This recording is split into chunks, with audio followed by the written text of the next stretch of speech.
Junior NTR ఈ పేరుకు పరిచయం అవసరం లేదు. RRR, దేవరా సినిమాలతో ఈ హీరో ఫ్యాన్ ఫాలోయింగ్ అమాంతం పెరిగిపోయింది. ప్రపంచవ్యాప్తంగా అభిమానులు ఏర్పడ్డారు. ఇక ఎన్టీఆర్ కూడా తన అభిమానులను ఎంతో ప్రేమగా చూసుకుంటాడు, తగిన గౌరవం ఇస్తాడు.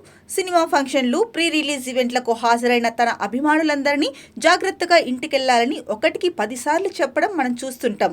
ఇక ఆపదలో ఉన్న వారికి తన వంతు సాయంగా నిలుస్తుంటాడు ఎన్టీఆర్. ఈ కారణంగానే ఎన్టీఆర్ ను స్వయంగా కలవాలని, అతనితో కాసేపైనా మాట్లాడాలని చాలా మంది కోరుకుంటున్నారు. కొన్ని నెలల క్రితం క్యాన్సర్ తో పోరాడుతున్న ఓ వీరాభిమాని ఎన్టీఆర్ ను కలవాలని, ఆయనతో మాట్లాడాలని పరితపించాడు. ఈ విషయం తెలుసుకున్న ఎన్టీఆర్ స్వయంగా ఆ అభిమానితో వీడియో కాల్లో మాట్లాడాడు. అంతేకాదు ఆ అబ్బాయి హాస్పిటల్ ఖర్చు మొత్తం ఎన్టీఆర్ స్వయంగా భరించాడు కూడా. ఇప్పుడు బ్లడ్ క్యాన్సర్ తో బాధపడుతున్న ఒక అమ్మాయి ఎన్టీఆర్ ను కలిసి మాట్లాడాలని ఆశపడుతోంది. ఇక వివరాల్లోకి వెళ్తే తెలంగాణలోని హుజూరాబాద్ కి చెందిన 25 ఏళ్ల స్వాతి బ్లడ్ క్యాన్సర్ తో బాధపడుతోంది.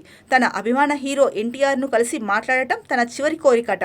ఈ విషయాన్ని స్వాతి తల్లి రజిత తెలంగాణ సినిమాటోగ్రఫీ మంత్రి కోమటిరెడ్డి వెంకటరెడ్డి దృష్టికి తీసుకొచ్చారు. ఈ మేరకు కోమటిరెడ్డికి రజిత ఒక లేఖ రాశారు. నా కూతురు స్వాతి బ్లడ్ క్యాన్సర్ తో బాధపడుతోంది. జూనియర్ ఎన్టీఆర్ ను కలిసి మాట్లాడాలనేది తన చివరి కోరిక. కాబట్టి తమరు దయతలిచి ఎన్టీఆర్ ను కల్పించాల్సిందిగా కోరుతున్నారని లేఖలో పేర్కొన్నారు.